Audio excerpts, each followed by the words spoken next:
a disease linked to puppies sold at Petland, a nationwide chain of about 80 pet stores, has sickened 55 people and hospitalized 13, according to the Centers for Disease Control and Prevention. Since the outbreak began in mid-September, the disease has spread from 7 states to 12 states, with cases reported in Florida, Kansas, Maryland, Missouri, New Hampshire, New York, Ohio, Pennsylvania, Tennessee, Utah, Wisconsin, and Wyoming. While Campylobacter is a fairly common bacteria among puppies and dogs, it's unusual to see a large, multi-state outbreak of human infections, said Mark Laughlin, a CDC veterinarian, in an email.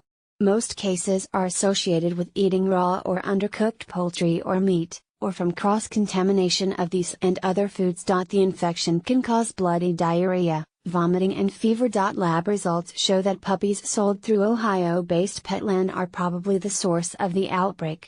About 35 of the people diagnosed recently purchased a puppy from Petland, visited one of the chain's stores, or visited a home with a Petland puppy that was sold before the outbreak began. 14 of the people diagnosed are Petland employees. But animals can also be infected, and can spread the disease to people even though they might not show any symptoms.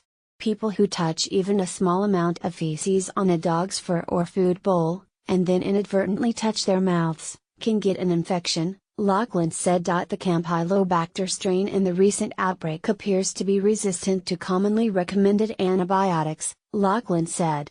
But most people who get sick don't need antibiotics and can recover within a week without any specific treatment. Children under 5, adults over 65 and people with a weakened immune systems might require additional treatment, Laughlin said. Petland said in a statement Tuesday that regardless of where they are from, any puppies and dogs may carry Campylobacter germs.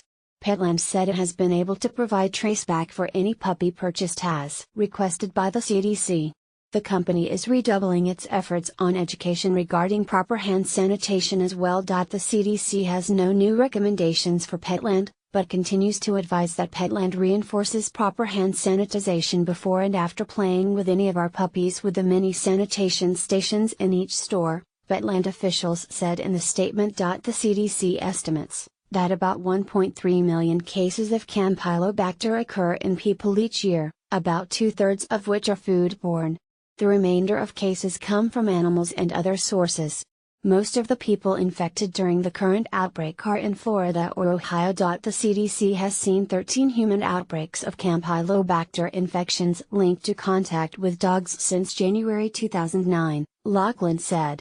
Those outbreaks have caused 47 illnesses and 2 hospitalizations. Most infections related to this bacteria do not spread from one person to another, but activities like changing an infected person's diapers or sexual contact with an infected person can lead to an infection. During the current outbreak, one person contracted the disease from sexual contact with a person with a confirmed illness linked to Petland, according to the CDC. The CDC announcement has spurred criticism of pet stores that source puppies from commercial breeding operations, which increasingly have become the targets of animal protection groups. More than 200 cities and counties have enacted laws that ban pet shops from selling so-called puppy mill puppies, and Petland is now the only major national chain selling dogs from commercial breeders.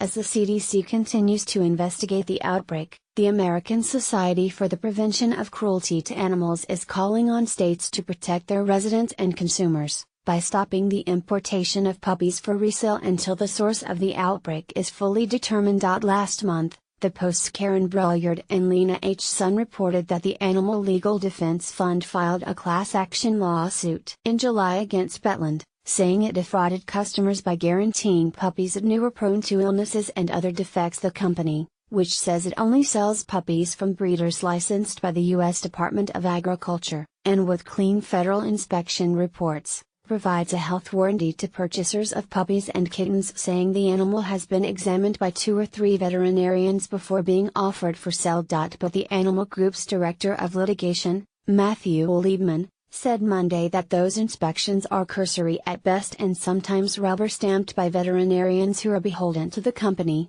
While Campylobacter is not among the conditions that customers have reported to the group, Liebman said he was not surprised to hear about the outbreak. It's not hard to see how animals raised in these cramped and unsanitary conditions, trucked hundreds of miles from puppy mills to the pet stores, intermingled with other fragile